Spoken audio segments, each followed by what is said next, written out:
Okay, RFID transponder immobiliser installation on this 2014 Range Rover.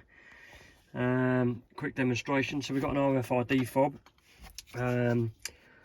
When this is switched on and on your person moving about, it stays awake. When you come close to the vehicle, it will automatically see this card and switch off our immobiliser. If it doesn't see this card, it won't switch off the immobiliser and the vehicle won't start. So just for demonstration purposes, to show you what happens if it doesn't see the card, I've turned the card off. So let's just assume the car's not seeing the card, and we put the foot on the brake, attempt to start. You'll see no start. Okay, so turning this, there's a small button on the side of this card, you can see there. If we press and hold that for about 5 seconds, 1, 2, oh, there you go, 3 seconds.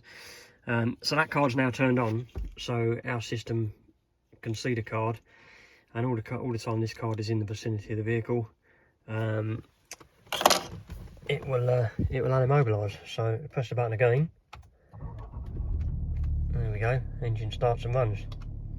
Now you can remove this card from the vehicle if you need to while the engine's running. But if the engine's switched off and it hasn't seen the card, the system will rearm and then need to see the card again before it will disarm and let you start the vehicle. Little leather pouch there to put the card in if you want to. Nice, simple, straightforward system. No need to press any buttons on the dashboard, or there's no visible sign that it's got aftermarket security on it. But just another way of keeping your Range Rover secure. Give us a call if you need any more information. 0330 010 0506.